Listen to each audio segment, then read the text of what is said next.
Vamos a repasar un punto que estábamos tratando en nuestra última clase. Vamos a Apocalipsis 13 y el versículo 10. Apocalipsis 13 y el versículo 10.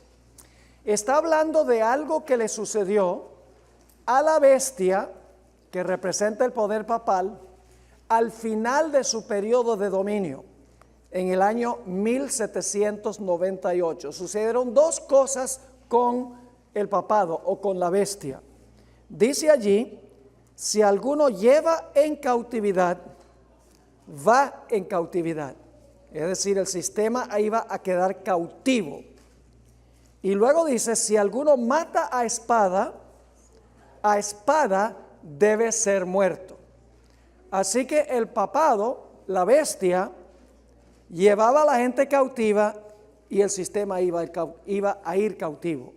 Usaba la espada para matar y la espada le iba a suministrar la herida mortal. Ahora queremos enfocarnos en estos dos puntos, la herida mortal y el cautiverio de la bestia. Quiero comenzar mencionando que generalmente en la iglesia adventista se ha dicho que el cumplimiento de este versículo 10 de Apocalipsis 13 fue cuando el Papa Pío VI fue llevado preso por el general Berthier, a donde murió en exilio en Francia en 1799. Pero el cumplimiento de esta profecía es mucho más abarcante que el cautiverio de un papa.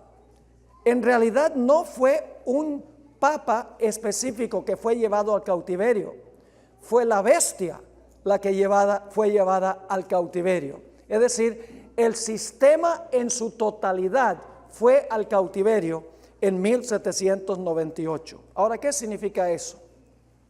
Significa que mientras el Estado le suministraba la espada al poder papal, el papado podía poner sus dogmas y sus prácticas.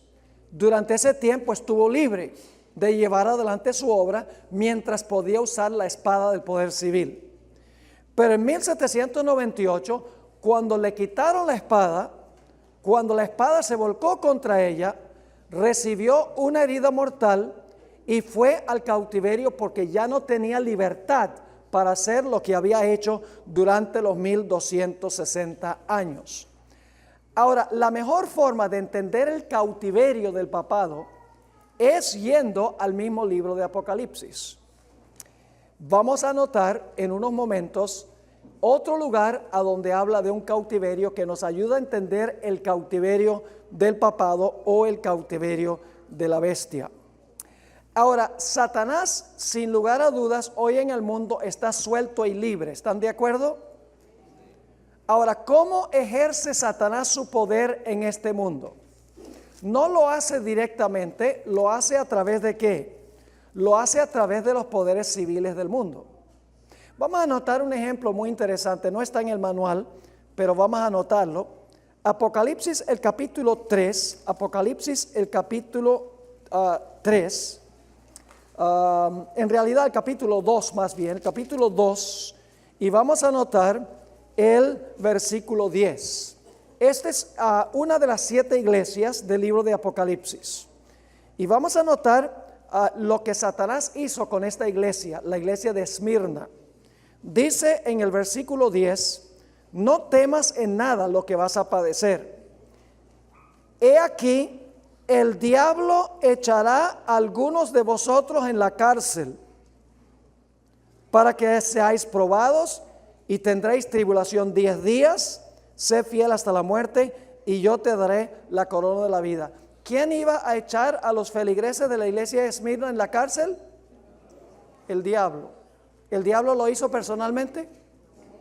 ¿Vino y los agarró y los metió a la cárcel? No. ¿Cómo fue que lo hizo? Lo hizo a través del emperador Domiciano. Es decir, Satanás usó al emperador para cumplir sus propósitos. Usó al poder civil, en otras palabras. Tenemos otro ejemplo. En Apocalipsis 12 habla de una mujer que tiene un bebé en su vientre. Está por nacer el bebé. Y dice que se para el dragón al lado de la mujer para devorar al hijo tan pronto el hijo naciese. ¿Quién es ese dragón? Satanás. Entonces Satanás se paró al lado de María para devorar a Jesús cuando nació. No. ¿Qué poder usó Satanás para cumplir sus designios? Usó a un gobernante civil de Roma. Satanás cumple sus propósitos en este mundo empleando los poderes civiles para cumplir sus propósitos. ¿Están conmigo? Ahora, otro ejemplo. Faraón. Cuando Dios iba a librar a Israel de Egipto, ¿hubo una oposición tremenda de parte de Faraón? Sí. ¿Saben que a Faraón se le llama el gran dragón en Ezequiel 29:3? Pero ¿quién era el que no quería que el pueblo de Israel fuera librado? Satanás. Satanás usó a Faraón para cumplir sus propósitos. El punto es que mientras Satanás puede usar los poderes civiles del mundo, él está libre para cumplir sus fines y sus propósitos. Ahora, vamos a recordar lo que encontramos en Apocalipsis el capítulo 20. En Apocalipsis el capítulo 20 desciende un ángel del cielo con una cadena en su mano. ¿Y qué va a hacer con esa cadena? Va a atar a Satanás, va a atar al dragón, al gran dragón. Dice que lo va a poner en prisión. ¿Qué significa eso? Que Dios envía un ángel poderoso para echar a Satanás en prisión. Nosotros los adventistas sabemos que representa eso, que representa el cautiverio de Satanás. El cautiverio significa que todos los poderes que él usaba están muertos. Así que Satanás no tiene poder. ¿Dónde radica el poder de Satanás? Radica en el hecho de que puede usar los gobiernos del mundo para cumplir sus propósitos. Pero cuando Cristo venga, todos los reinos del mundo, todos los personajes estarán muertos. Así que Satanás no va a tener ¿qué? Poder, va a tener una herida mortal, en otras palabras, va a ser echado en la cárcel, en prisión, en cautiverio, por así decirlo. Pero ¿qué va a suceder después de los 1000 años? Después de los 1000 años, ¿qué va a suceder con todos los gobernantes civiles del mundo que Satanás usó? Todos van a resucitar. Y ahora Satanás es suelto de su prisión porque nuevamente tiene a la gente que puede usar para cumplir sus propósitos. Se le sana su herida mortal porque ahora puede usar los poderes civiles de nuevo. Ahora está libre porque ahora puede nuevamente usar los poderes civiles. Así que la herida mortal significa que el papado ya no podía usar los poderes civiles del mundo. Significa que fue echado al cautiverio en el sentido de que ya no tenía poderes civiles sobre los cuales podía influir para cumplir sus propósitos. ¿Están conmigo? El libro de Apocalipsis mismo nos explica qué es el cautiverio. Ahora, hay un punto muy importante que necesitamos recordar y es este. Cuando hablamos de la herida mortal del papado, no fue la Iglesia Católica la que recibió la herida mortal. Hay una diferencia entre la Iglesia Católica y el papado. Tenemos que entender eso. El papado es el sistema compuesto de obispos, arzobispos, cardenales, el obispo de Roma, sacerdotes, etc. Ese es el papado, el gobierno, el sistema de gobierno de la iglesia. Los feligreses en realidad son la iglesia, es decir, el papado es una combinación de iglesia y estado, es un estado y es una iglesia. Y cuando el papado tiene la unión de la iglesia con el estado, el papado está libre y sano. Cuando el papado no puede usar el poder civil, el papado está en cautiverio, el papado tiene una herida mortal. Ahora, es importante notar que cuando el Papa fue llevado cautivo el 12 de febrero de 1798, no dejó de funcionar la Iglesia Católica, no desapareció la Iglesia Católica. Yo pregunto, ¿la Iglesia Católica como iglesia cerró sus puertas en 1798? No. ¿Los padres seguían llevando a sus hijos, sus bebés, para bautizarlos en la iglesia? Sí. ¿La gente seguía yendo a la iglesia para confesar sus pecados al sacerdote? Sí. ¿La gente todavía iba a comulgar allá cuando se celebraba la misa? Sí. La iglesia como iglesia siguió funcionando.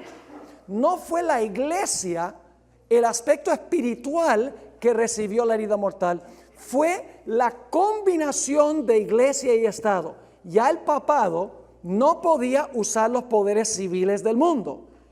Por eso tenía una herida mortal, por eso este sistema estaba atado. Ahora quiero leerles unas citas de historiadores sobre lo que sucedió en el año 1798. Y aquí ustedes van a ver en estas citas que Iglesia católica y papado no son lo mismo. La iglesia puede funcionar como iglesia, mientras que el papado tiene una herida mortal y está en cautiverio. Mientras que la iglesia católica no puede usar los poderes civiles, la iglesia sigue funcionando como iglesia. Lo único es que no puede usar a los reyes de la tierra para que ellos hagan lo que la iglesia quiere. Aquí está la primera cita sobre lo que ocurrió en 1798. Esto está al pie de la página 170 para los que tienen el manual. El papado estaba extinto. ¿Qué pasó con el papado en 1798? ¿Estaba qué? Extinto. ¿La iglesia estaba extinta? ¿La iglesia católica estaba extinta? No. ¿Qué estaba extinto? El papado.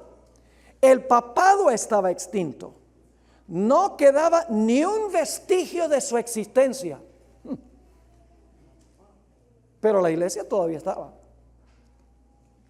Y luego sigue diciendo, y de todos los poderes católicos romanos, ninguno levantó un solo dedo para defenderlo.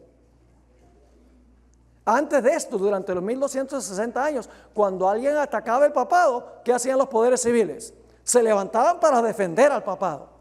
Pero aquí dice que cuando recibió la herida mortal, dice, ninguna nación levantó un solo dedo para defender al papado. Sigue escribiendo este historiador. La ciudad eterna ya no tenía príncipe ni pontífice.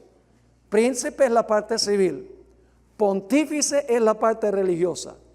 Su pontífice estaba muriendo en tierras extranjeras y ya se había dado el decreto que no se permitiría la elección de un sucesor. Tristemente, en 1801, Napoleón Bonaparte cometió el error de permitir que se eligiera otro papa. No vamos a entrar en eso. Aquí hay otra cita de un historiador en cuanto a lo que ocurrió en 1798. Con razón, la mitad de Europa creía que el veto de Napoleón es que no se iba a elegir más papas, que el veto de Napoleón sería obedecido y que al igual que el papa, el papado estaba muerto. ¿Qué es lo que estaba muerto? El papado, no la iglesia católica. No está hablando de los feligreses de la iglesia. Aquí hay otra cita. Las muchedumbres pensaban que el papado estaba a punto de morir. Se preguntaban si Pío VI sería el último pontífice y si el cierre del siglo XVIII marcaría la caída de la dinastía papal. Aquí hay otra. El papado había sufrido su más profunda humillación y parecía estar aniquilado. Estos son historiadores que no interpretan el libro de Apocalipsis como nosotros, pero fíjense, dicen que el papado estaba a punto de morir, otro dice que el papado estaba muerto, no quedaba ni un vestigio de su existencia. Aquí dice parecía que estaba aniquilado, y luego dice este historiador, la Revolución Francesa le suministró una herida que, según parecía, no quería sanarse sino hasta fines del siglo XX. Qué interesante. Les leo una cita más. El objetivo del directorio francés, es decir, de Napoleón Bonaparte y sus tropas, era destruir al gobierno papal. Noten, no la iglesia, sino el gobierno papal, como enemigo irreconciliable de la república. Al anciano papa, Pío VI, le pidieron que entregara el gobierno temporal. ¿Qué fue lo que le pidieron? Que entrega la iglesia. No entrega la iglesia. ¿Entrega qué cosa? El gobierno temporal. Deja de ser Estado. Puede ser iglesia, pero no puede ser Estado. Sigue diciendo, al anciano papa le pidieron que entregara el gobierno temporal y al rehusar hacerlo, fue arrastrado del altar, los anillos le fueron arrancados de los dedos y finalmente, después de declarar que su poder temporal estaba abolido, ¿qué es lo que estaba abolido? Su poder temporal estaba abolido. Los vencedores se lo llevaron prisionero a Toscana, de donde nunca regresó. ¿Entienden este punto? ¿Cuántos entienden lo que es la herida mortal? A ver, levante la mano los que entienden la herida mortal. ¿Entienden el cautiverio? Mientras el papado puede usar la espada de poder civil, ¿cómo está? Está libre y está sano. Cuando pierde la capacidad de usar la espada del poder civil, el papado está herido y está preso. ¿Está claro? Igual que Satanás, mientras puede usar los poderes civiles del mundo, está sano y libre.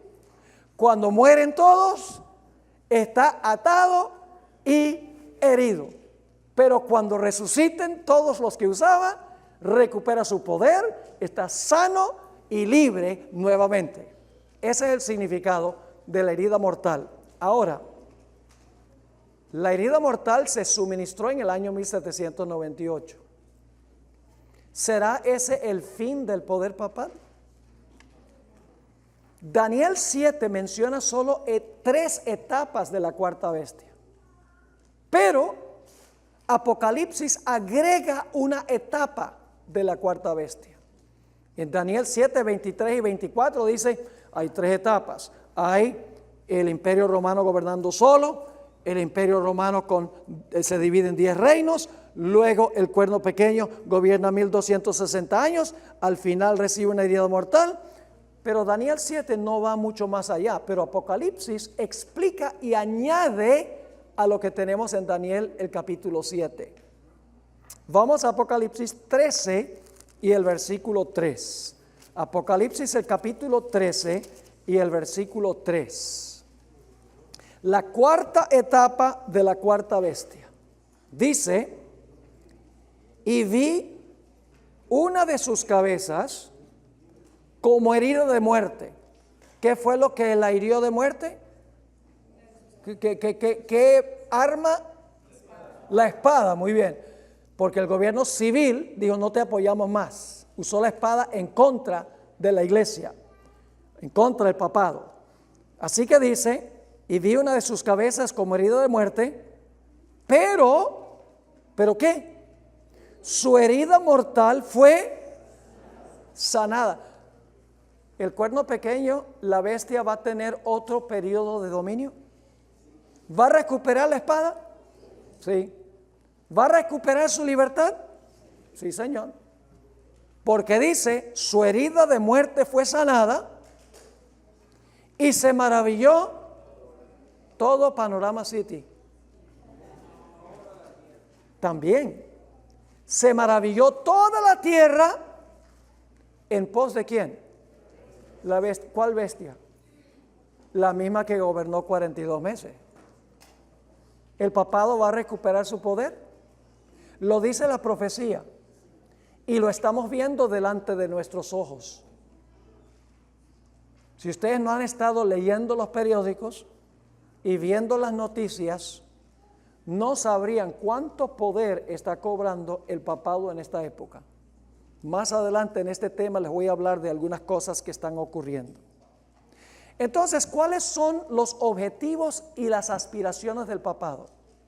Yo mencionaba en una presentación anterior que ni Juan Pablo II, ni Benedicto XVI, ni Francisco I hacen referencia a la segunda venida de Cristo Jesús.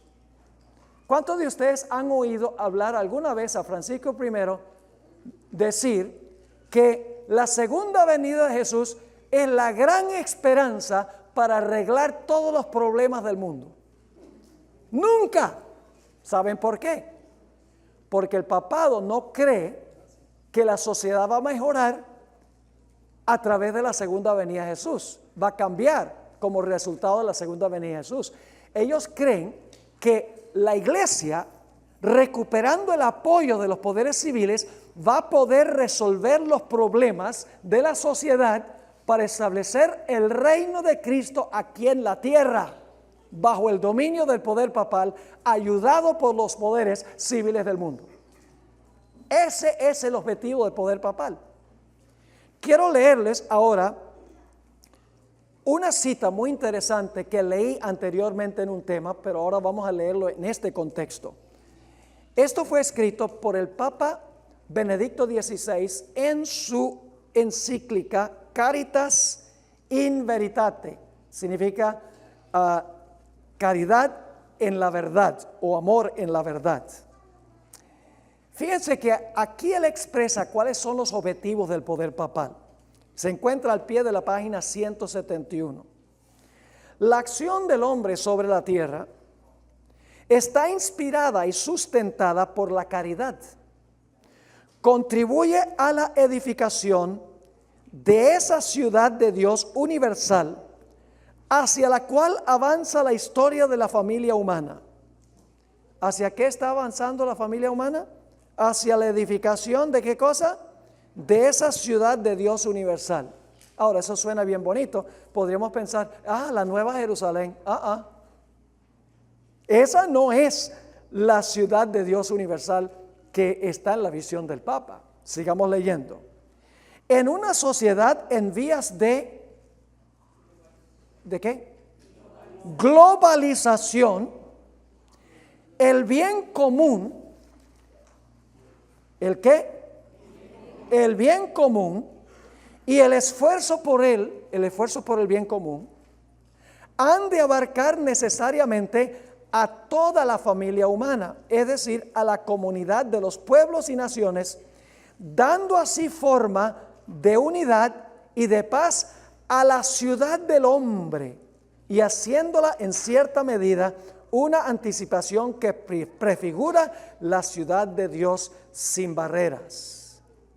Ahora él va a hablar sobre cuál es la solución, cómo se puede lograr este objetivo de lo que él llamó la edificación de la ciudad de Dios universal, lo que él llamó la globalización, aquello a lo cual se refirió como el bien común. Vamos a ver cómo se va a lograr.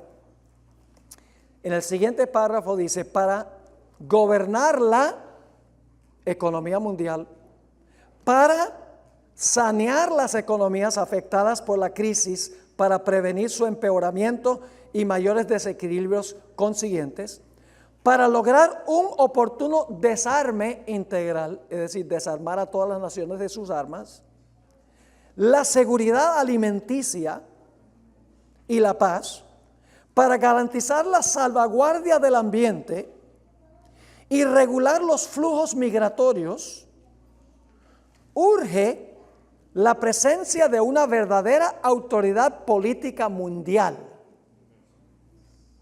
como fue ya esbozada por mi predecesor, el beato Juan XXIII.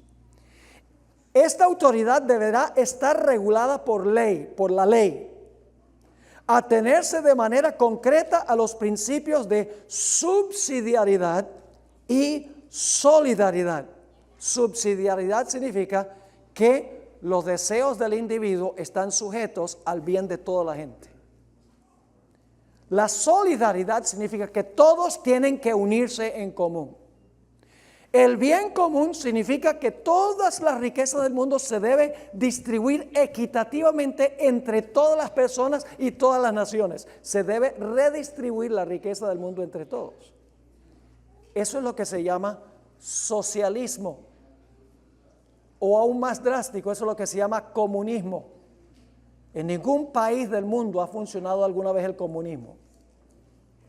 Si no lo creen, miren lo que está pasando en Venezuela. Un desastre. Y ustedes dicen, bueno, esos son los medios de comunicación que dicen que están mal. Mi esposa tiene 3 hermanas y un hermano que viven en Venezuela. Saben muy bien lo que está pasando ahí en Venezuela.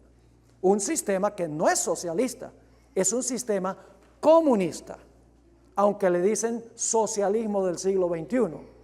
En realidad, ese es el ideal que tiene el Papa Francisco I. Por eso es que Francisco I no ha dicho casi nada en cuanto a Venezuela. Solamente ha dicho, las dos partes, el gobierno y la oposición, deben reunirse y dialogar sobre cómo solucionar este problema, pero no ha dicho nada más. Yo no sé si ustedes sabían, pero el líder de los jesuitas es un venezolano, de la sociedad de los jesuitas, es un venezolano.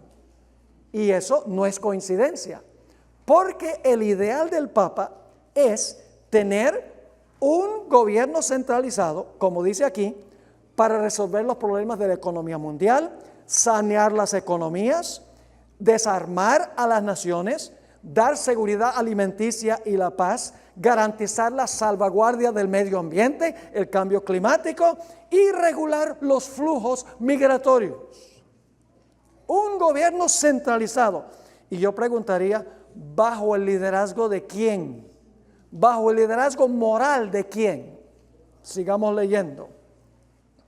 Sigue diciendo, dicha autoridad, además, deberá estar reconocida por todos.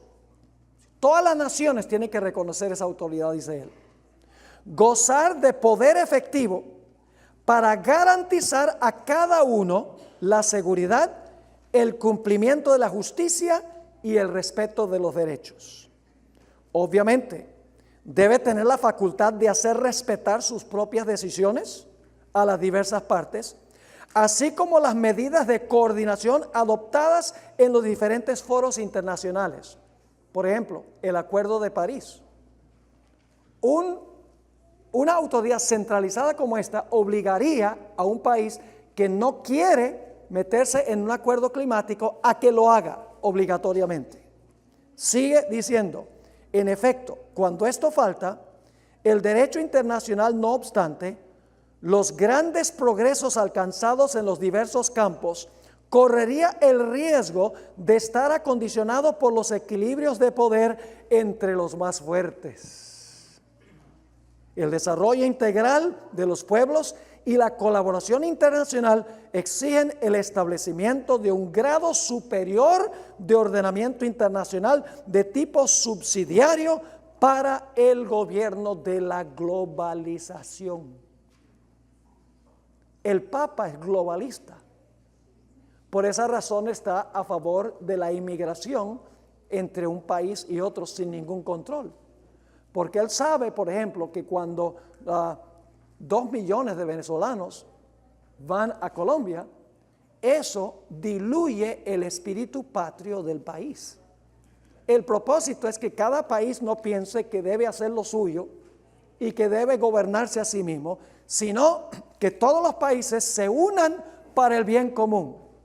Se pongan de acuerdo en cuanto al cambio climático, en cuanto a la economía, redistribuir la riqueza de las naciones que tienen a las naciones que no tienen, para entonces crear una sociedad perfectamente ideal donde todos los problemas han sido resueltos por el hombre. Ese es el ideal del papado. Pero para el papado lograrlo no puede como papado, como iglesia. ¿Qué necesita hacer para poder lograr su objetivo? Tiene que ganar la confianza de ¿quiénes? Tiene que ganar la confianza de los poderes civiles del mundo.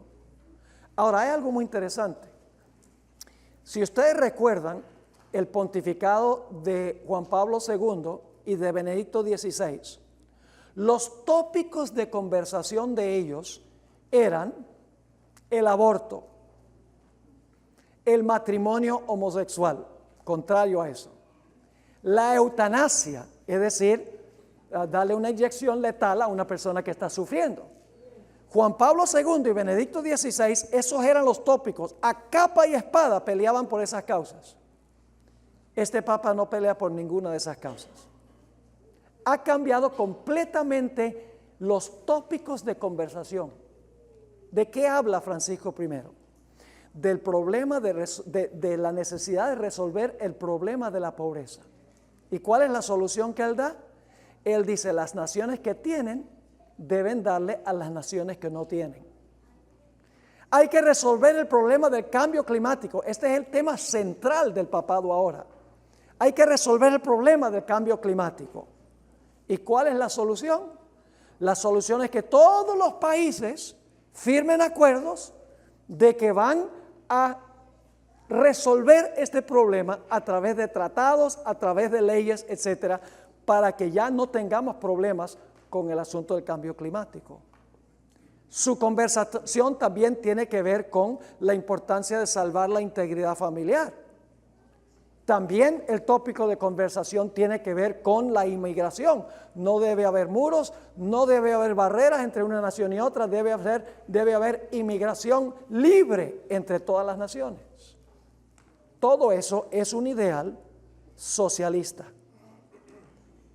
El Papa ha cambiado los tópicos de conversación. ¿Saben por qué?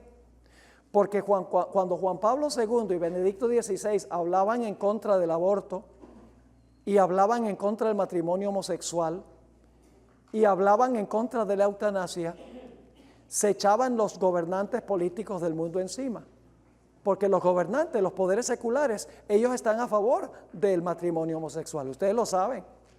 Se aprobó inclusive por la Corte Suprema en los Estados Unidos. Están en favor de LGBT. Están en favor de la inmigración, las Naciones Unidas, la inmigración abierta, sin ninguna barrera. Están a favor de tomar la riqueza de los países desarrollados para mandar el dinero a los países que no se han desarrollado o que están en vías de desarrollo. Esos son los tópicos de conversación de él. ¿Por qué razón? Porque esos tópicos son los tópicos que están tratando los gobernantes del mundo, las Naciones Unidas.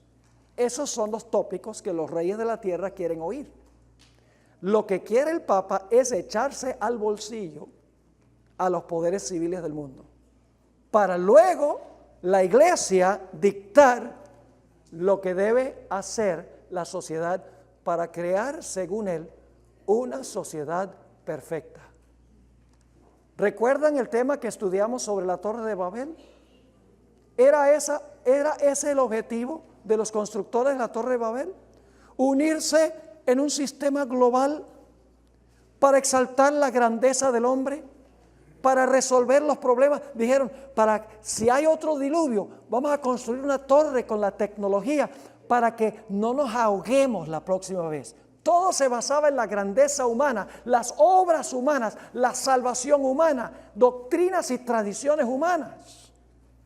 Ese es el punto de vista hoy del papado. Y ustedes podrán decir, bueno, el pastor Bohr está siendo radical. Nada más lo que tienen que hacer, hermanos y hermanas, es leer. Tenemos que aprender a leer. Tenemos que hacer investigación. Tenemos que estar alerta, despiertos. Jesús dijo que debemos velar. Eso significa debemos estar al tanto de lo que está pasando en el mundo económico, social, el mundo político, el mundo religioso, para que sepamos a dónde estamos nosotros en la historia. Quiero leerles ahora una cita. Esta fue escrita por una periodista llamada Ayn Rand. Lo escribió en 1967. ¡Wow! ¿Cuántos años llevan desde 1967? 51 años, ¿verdad? Esto se escribió hace 51 años, cuando el papado no tenía los mismos objetivos de hoy. Fíjense lo que escribió. La Iglesia Católica nunca ha desistido de su deseo de restablecer. ¿Qué significa restablecer? Usted no puede restablecer lo que no existió una vez. La Iglesia Católica nunca ha desistido de su deseo de restablecer la unión medieval de la iglesia y el Estado, con el objetivo final de crear un Estado y una teocracia de alcance global hace 51 años.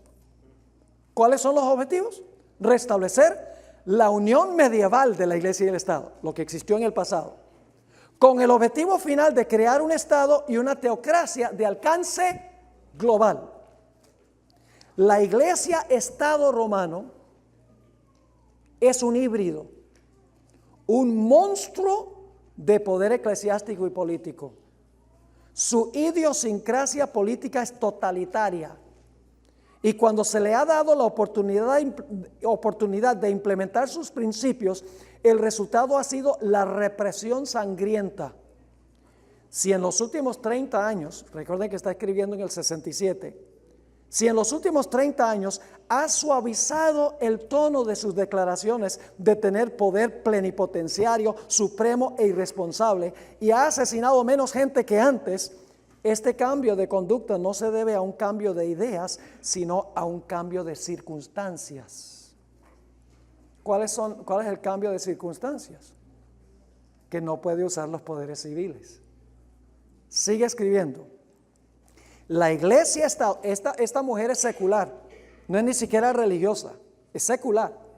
No está comentando sobre Apocalipsis 13, no es teóloga. Sigue escribiendo. La iglesia Estado romano en el siglo XX se está recuperando de una herida mortal. Si o cuando recupere, ¿qué significa recupere? Que una vez lo tuvo. Si o cuando recupere la plenitud de su poder y autoridad, impondrá un régimen más siniestro que cualquiera que el planeta jamás haya visto. ¿Cómo les parece? Lo que dice Apocalipsis. Su herida mortal fue sanada y se maravilló toda la tierra en pos de la bestia. ¿Y qué va a pasar con los que no se maravillan en pos de la bestia? No podrán comprar ni vender. Y se dará finalmente un decreto de muerte contra ellos, como los decretos de muerte que se daban cuando el papado usaba los poderes civiles durante los 1260 años. Philip Spener escribió hace más de 200 años lo siguiente. Era un gran predicador que traía reavivamientos. Dice lo siguiente: estoy convencido que la Babilonia romana recuperará su antiguo poder antes que le sobrecaiga el juicio final. Me temo que la mayoría de las naciones, intimidadas por su poder y aterrorizadas por su brutalidad, permitirán que el yugo del cual se despojaron hace 200 años les sea colocado de nuevo. Y no era adventista. Así que ¿a dónde estamos nosotros ahora en la gran cadena profética? Vamos a repasar. Babilonia, Medo-Persia, Grecia, el Imperio Romano. Se divide el Imperio Romano. Se levanta un cuerno pequeño, arranca 3 cuernos, gobierna 1260 años, 1798 recibe una herida mortal. Y luego esta tarde en 2 temas vamos a estudiar en cuanto a un poder que se levanta cuando la bestia del mar recibe su herida mortal y pierde su poder. Es una bestia que se levanta de la tierra y tiene 2 cuernos como de cordero, pero termina hablando como un dragón. Esta tarde en los 2 temas les voy a demostrar de Apocalipsis 13, al estudiar en cuanto a la segunda bestia, que es los Estados Unidos de América, que le va a devolver la espada al poder papal y la va a soltar del cautiverio, devolviéndole la espada del poder civil. Los Estados Unidos será el poder que le sanará la herida al poder papal. Todo lo que hace la bestia de la tierra, lo hace para complacer a la primera bestia. Es decir, la segunda bestia que representa a los Estados Unidos, todo lo hace en favor de la primera. Y ustedes dicen, ¿cómo es eso? Apocalipsis 13 dice que ejerce toda la autoridad de la primera bestia. Manda a todos a adorar a la primera bestia. Todo lo hace en presencia de la primera bestia. Hace una imagen de la primera bestia. Impone la marca de la primera bestia. Es decir, la bestia representada por el poder representado por la bestia con cuernos de cordero, todo lo que hace es para restaurarle el poder a la primera bestia, al poder papal. Y ustedes dicen, eso nunca puede pasar, que no puede pasar. Yo pregunto, ¿ya los Estados Unidos se levantó, ya se levantó la bestia de la tierra con los dos cuernos de cordero? Sí, es este país. ¿Todavía está respetando lo que representan los dos cuernos? Vamos a encontrar que representan los cuernos libertad civil y religiosa, la separación de la iglesia y del Estado. Eso es lo que representan los dos cuernos. ¿Todavía los Estados Unidos están respetando esos principios? Sí. ¿Cuál es el próximo paso? Cuando la nación, en vez de respetar esos dos principios, va a terminar hablando como un dragón. ¿Dónde estamos nosotros ahora en la cadena profética? Estamos entre el momento cuando se levantó los Estados Unidos y cuando los Estados Unidos hable como un dragón. Estamos cerca del final de la cadena profética, hermanos y hermanas. Estamos muy cerca del fin de la cadena profética. Ahora, antes de terminar, quiero leer una cita de un escritor llamado Malachi Martin. Escribió un libro famoso, Las llaves de esta sangre. En 1986, quiero que se fijen de lo que dijo Malachi Martin. Esto se encuentra en la revista Christianity Today, noviembre 21, 1986. Escuchen con cuidado. Él no sabe que está comentando sobre Apocalipsis 13, no tiene ni la menor idea, pero es interesante cómo los historiadores, pues como son historiadores, escriben las cosas sin saber que están escribiendo en cuanto a las profecías bíblicas. Dice, por 1500 años y más, Roma papal había mantenido un dominio con mano fuerte sobre cada comunidad local del mundo. ¿Qué había hecho el papado por 1500 años? Había mantenido un dominio con mano fuerte sobre cada comunidad local del mundo. Y luego dice esto, en gran medida, y admitiendo algunas excepciones, ese era el punto de vista romano. ¿Cuál era el punto de vista romano? Mantener un dominio con mano fuerte sobre cada comunidad local del mundo. Dice él, ese era el punto de vista romano, ahora escuchen bien, hasta que 200 años de inactividad, ¿cuántos años? 200 años de inactividad le fueran impuestos al papado. ¿Quién le impuso la inactividad? Dice, 200 años de inactividad le fueron impuestos al papado por los grandes poderes seculares del mundo. Ahora, si ustedes van hacia atrás de 1986, 200 años atrás, porque él dice por 200 años, los poderes, dice él, los poderes seculares del mundo, que son los gobiernos, han mantenido inactivo al papado. ¿Qué evento fue lo que causó que el papado estuviera inactivo los últimos 200 años? Está escribiendo en 1986. Si van hacia atrás 200 años, ¿a dónde llegan? A la Revolución Francesa. 1986, 1886, 1786. La época cuando Francia se levantó contra el papado y los gobiernos civiles se volcaron en contra del papado. Entonces, según él, ¿qué es lo que ha mantenido al papado inactivo? No la Iglesia Católica, el papado inactivo por los últimos 200 años. Dice, la inactividad le fue impuesta por los grandes poderes seculares del mundo. Ahora, aquí viene el punto. Durante los últimos 200 años el papado ha estado inactivo. ¿Por qué ha estado inactivo el papado? No la iglesia, el papado. Porque tiene una herida mortal.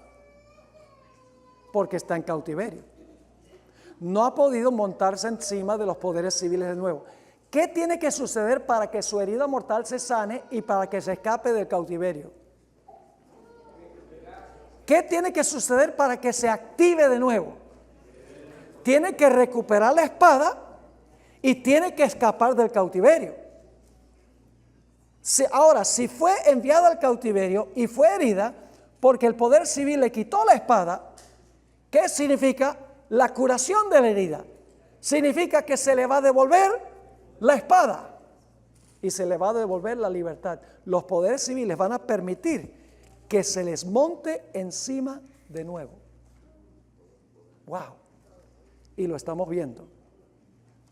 Ahora, en 1862 escribió este cardenal Henry Manning su libro, y quiero leer cómo él veía la Iglesia Católica en 1862. Esto es ya 75 años después de la herida mortal. No solamente Francia se volcó contra el papado, todas las naciones de Europa se volcaron contra el papado y formaron gobiernos democráticos. Fíjense lo que él escribió. Ved a esta Iglesia Católica, esta Iglesia de Dios, frágil y débil, rechazada aún por las naciones que se dicen católicas. Allí vemos a la Francia católica, a la Alemania católica y la Italia católica, rechazando la idea del poder temporal del vicario de Jesucristo. No solamente era Francia, dice aquí Francia, Alemania, Italia y otros países. Y luego sigue escribiendo, y como la iglesia parece ser débil, y el vicario del Hijo de Dios repite sobre la tierra la pasión de su Maestro, nos escandalizamos y escondemos de él el rostro. Esa es la condición de la iglesia 75 años después de la herida mortal. Está reconociendo que la iglesia ha sido abandonada por los poderes civiles. Y menciona 3 naciones, Francia, Alemania e Italia, a donde está el Vaticano. Ahora tenemos que hablar un momento sobre lo que dijo Elena G. de White. Los gobiernos del mundo van a permitir que la ramera se les monte encima de nuevo. Lo dice Apocalipsis 17, 1 y 2. Ahí Juan vio una gran ramera sentada sobre muchas aguas, que representa multitudes, naciones, lenguas y pueblos. Fornica, dice, con los reyes de la tierra, y está llena de la sangre de los santos y de los mártires de Jesús. Ahora, fíjense lo que escribió Elena G. de White. ¿Cómo se va a sanar la herida? Conflicto de los siglos 620. Dice ella, derróguense. ¿Qué significa derróguense? Es una palabra que no usamos mucho en español. Derrogar significa ¿qué? Quitar o eliminar. Derróguense las medidas restrictivas impuestas en la actualidad por los gobiernos civiles. ¿Quién impone las medidas restrictivas ahora?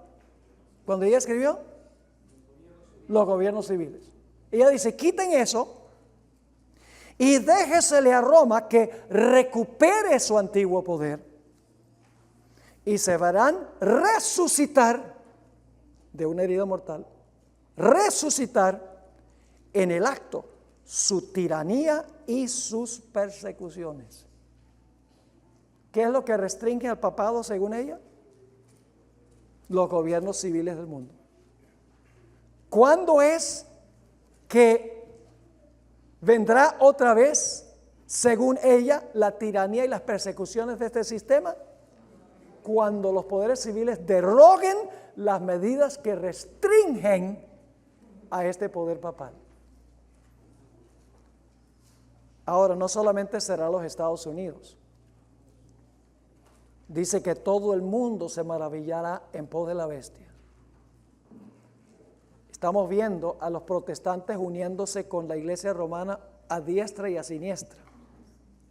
Los grandes evangelistas de la televisión, los que tienen programas de televisión que alcanzan a miles y miles, todos han ido al Vaticano a visitar al Papa, por invitación del Papa. Rick Warren, famoso libro, La Iglesia con Propósito. Tony Palmer, Joel Osteen, James Robison, Kenneth Copeland y otros grandes líderes protestantes han expresado gran admiración por el papado. Aún Billy Graham, mientras estuvo vivo, dijo: yo y el Papa estamos de acuerdo en casi todo. El gran evangelista protestante Billy Graham. Y el fundador de TBN, Paul Crouch, dijo: yo no estoy protestando nada. Tony Palmer dijo: la protesta ha terminado, ya no hay razón para existir la reforma protestante. Eso están diciendo los protestantes de los Estados Unidos, que según la profecía se van a unir con el poder papal. Pero esto no será un asunto regional, será un asunto global. En el libro Testimonios para la Iglesia, tomo 6, página 27, Elena White escribió lo siguiente: cuando los Estados Unidos, el país de la libertad religiosa, se una con el papado para forzar la conciencia y obligar a los hombres a honrar el falso día de reposo, los habitantes de todo país del globo serán inducidos a seguir su ejemplo. Por eso dice que toda la tierra se maravilló en pos de la bestia. ¿Ustedes creen que nosotros debemos compartir este mensaje con el mundo?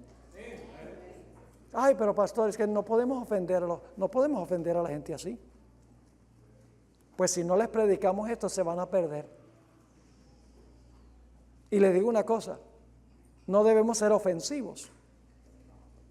No debemos hacer como dicen algunos, que el Papa es un monstruo y que tiene la cola escondida debajo de la sotana. Cosas que uno no necesita decir. Pero sí hay que decir estas cosas, para que la gente que está en ese sistema pueda salir, porque los que no salen, dice la Biblia, van a recibir las plagas. Y eso no es amoroso.